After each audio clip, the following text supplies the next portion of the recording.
మీ business ఏదైనా మీ ఊర్లో promotion చేయాలంటే అది సుమన్ టీవీతోనే సాధ్యం. ఇప్పుడే సంప్రదించండి.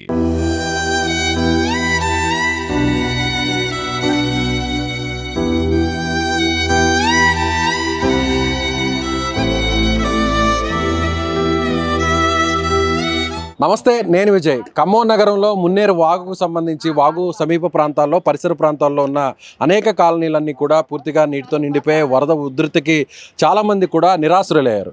ఒక ఇంటికి సంబంధించి కూడా స్వరూప అనేటువంటి ఒక మహిళకు సంబంధించినటువంటి ఇల్లు నేలమట్టం అయిపోయింది. ఆమె రోడ్డు మీదకి వచ్చేసారు. ఆమె ఎన్నోక ఇబ్బందులు పడుతున్నారంటూ కూడా సుమన్ టీవీలో ఒక కథనాన్ని కూడా ప్రసారం చేశాం. వెంటనే స్పందించారు అధికారులు కూడా, నేరుగా వచ్చారు. ఇక్కడికి వచ్చి ఆమె ఇంటికి సంబంధించినటువంటి డీటెయిల్స్ అన్నిటి కూడా అడిగి తెలుసుకుంటున్నారు. అసలు మామూలుగా సుమన్ టీవీ కథనం తర్వాత వెంటనే అధికారులు రియాక్ట్ అవ్వడం జరిగింది. క్షేత్రస్థాయిలో పర్యటిస్తున్నారు. ప్రతి ఒక్కరి దగ్గర కూడా ఈ విధంగా ఎవరైతే నష్టపోయారో వారందరికీ సమాచారాన్ని కూడా తీసుకుంటున్నారు. ఈ సమాచారాన్ని ఎలా తీసుకుంటున్నారో ఏందో ఒకసారి ఇక్కడున్న అధికారులు కూడా తెలుసుకునేటువంటి ప్రయత్నం చేద్దాం. సార్ నమస్తే. సార్ మీరు ఏ డిపార్ట్మెంట్? Sir revenue department. ఎలా సార్ ఇది మీరు ఈ డేటాని ఎలా కలెక్ట్ చేస్తున్నారు? మాకు ఉన్నతాధికారుల ఉత్తర్వుల మేరకు మేము డేటా కలెక్ట్ చేస్తున్నాం. అంటే ఇల్లు పడిపోయిన వారేనా లేకపోతే మొత్తం ప్రతి ఇంటికి కూడా తిరుగుతారు? ప్రతి ఇంటికి విజిట్ చేస్తున్నాం. విజిట్ చేసి ఏమేమి డ్యామేజ్ అన్నీ కూడా అడుగుతారా? ఎట్లా సార్? మాకు గైడ్లైన్స్ ప్రకారము, కలెక్టర్ గారు ఇచ్చిన గైడ్లైన్స్ ప్రకారము మేము ఫాలో అవుతున్నాం. సార్ ఇప్పుడు నేను ఒక్కసారి చూపించే ప్రయత్నం చేస్తాను. ఎస్, ఇక్కడ మనకి చూడవచ్చు. ఇక్కడ మామూలుగా flood affected area survey proforma Khammam district అంటే ఏ విధంగా సర్వే చేస్తున్నారు అనేది కూడా చూడొచ్చు. Name of the area locality, ఇక్కడ ఏ ఏరియా సార్ ఇది?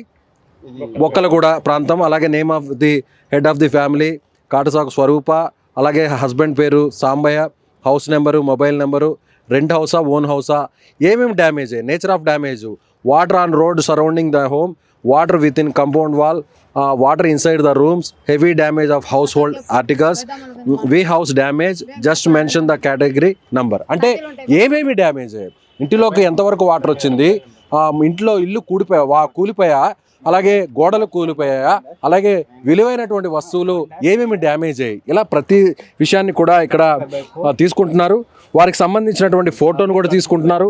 అలాగే బ్యాంక్ అకౌంట్ నెంబర్ను కూడా ఇక్కడ తీసుకుంటున్నారు. Name of the bank account and branch name తీసుకుంటున్నారు. ఐఎఫ్ఎస్సి కోడ్ తీసుకుంటున్నారు.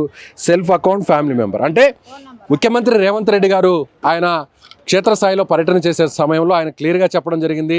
తెలంగాణ రాష్ట్రానికి సంబంధించి ఎవరి ఇళ్లలోకి అయితే వరద ఉధృతి వచ్చిందో, ఎవరికైతే డ్యామేజ్ జరిగిందో ఆ ప్రతి కుటుంబానికి కూడా 10,000 రూపాయల తక్షణ ఆర్థిక సాయాన్ని అందిస్తామని చెప్పారు. ఇవాళ ఉదయం నుంచి కూడా, అంటే ఇవాళ మంగళవారం ఉదయం నుంచి కూడా సర్వే చేస్తున్నారు. ఎక్కడెక్కడ ఇల్లు డ్యామేజ్ అయ్యి ఎవరికి నష్టం జరిగింది అనేది కూడా తెలుసుకుంటారు. ఇంత అమ్మా ఏం జరిగింది చెప్పు. సుమంత్ టీవీ సార్ వాళ్ళు వచ్చారు, మమ్మల్ని చూసుకొని ఎంక్వైరీ చేసుకొని సార్లు చూసి మా ఇంటికి వచ్చి చూసుకొని పోయారు సార్. వాళ్ళు వచ్చిపోయారు మాకు ఎంక్వైరీకు. వాళ్ళు వచ్చిపోయినాక వచ్చారు సార్. మాకు వచ్చారు. ఎవరు వచ్చారు? సార్లు వచ్చారు, గవర్నమెంట్ వాళ్ళు వచ్చారు సార్. గవర్నమెంట్ వాళ్ళు వచ్చారా? వచ్చారు సార్. డీటెయిల్స్ తీసుకున్నారు, బ్యాంకు బుక్ ఇవన్నీ తీసుకున్నారు, అకౌంట్, ఆధార్ కార్డులు అన్ని తీసుకొని పోయారు సార్. ఇప్పుడు ఏదైనా మీకు న్యాయం జరుగుతుందని నమ్మకం ఏమైనా జరుగుతుంది సార్? ఏం జరగట్లే. ఇంకా వచ్చిన వాళ్ళే బియ్యం ఇవ్వకుండా పోతారు. ఏం ఇవ్వకుండా పోతారు. బియ్యం ఇవ్వాలి అంటారు. మరి ఏమున్నాయి సార్ అనుకొని తినడానికి కూడా వాళ్ళు ఏం చెప్తున్నారంటే, వాళ్ళు మాట్లాడిన దాని ప్రకారం మేము కలెక్టర్ గారితో కూడా మాట్లాడితే సర్వే చేసిన తర్వాత ఎవరెవరు ఇల్లు డ్యామేజ్ అయ్యే ముందు మేము డీటెయిల్స్ తీసుకుంటాం, వాళ్ళ అకౌంట్ నెంబర్ తీసుకుంటాం, వాళ్ళ అకౌంట్లోనే నేరుగా డబ్బులు వేస్తామని చెప్పి కలెక్టర్ గారు కూడా చెప్పడం జరిగింది. సో మీ అకౌంట్ నెంబర్ అవి తీసుకున్నారు సార్. ఇచ్చినాం సార్ ఇప్పుడే. ఓకే, ఏమి ఆధార్ కార్డులు అన్ని చూపించినాం సార్. ఆధార్ కార్డు కొంత ధైర్యం వస్తుందా ఇప్పుడు? ఇచ్చినప్పుడు సార్ సంగతి రాసుకొని పోతురుగా, మాకు తెలియదుగా ఇచ్చేది ఇయ్యందిగా. మరి ఇచ్చినప్పుడు మేము ఇచ్చినాం అని అంటాం. ఇయ్యంది ఏం చేస్తాం? రాసుకొనే పోతురు. ఇప్పుడు రాసుకొని పోయిన వాళ్ళే ఇయ్యాలి బియ్యం. బియ్యం ఇవ్వాలంట వెంటనే. ఏం లేవు సార్ అనుకొని తినడానికి కూడా ఇంట్లో. రైట్, అంటే ఏమున్నాయి సార్ ఇంట్లో ఏమైనా ఉన్నాయి? మీరు చూస్తూనే ఉన్నారు ఇప్పుడు. ఇక్కడ నాకు కనబడుతుందా? అంటే ప్రస్తుతానికైతే సర్వే చేస్తున్నారు, డీటెయిల్స్ తీసుకుంటున్నారు. వెంటనే నిత్యావసర వస్తువులు, బియ్యం కానీ ఇతర సరుకులు కూడా ఇస్తే బాగుంటుంది అనేది కూడా ఆమె చెప్తున్నారు. డేటా అయితే తీసుకుంటున్నారు, కానీ ఎప్పుడు సాయం చేస్తారో అనేది మాత్రం తెలియదు అని అంటున్నారు. కానీ సుమన్ టీవీలో కథనం రావడం వల్ల అధికారులు స్పందించారు. నేరుగా క్షేత్రస్థాయికి వచ్చి ఈమె డీటెయిల్స్ తీసుకోవడం జరిగింది. కుటుంబంలో ఎవరెవరు ఉన్నారు, ఎలాంటి వస్తువులు డ్యామేజ్ అయ్యి, ఇల్లు కూడా ఎంత విస్తీర్ణంలో ఉంది, ఇల్లు ఏ విధంగా పడిపోయింది, ఇలా ప్రతి విషయాన్ని కూడా డీటెయిల్గా తీసుకుంటున్నటువంటి పరిస్థితి. కెమెరామెన్ సాయితో విజయ్, సుమన్ టీవీ, ఖమ్మం నగరం నుంచి.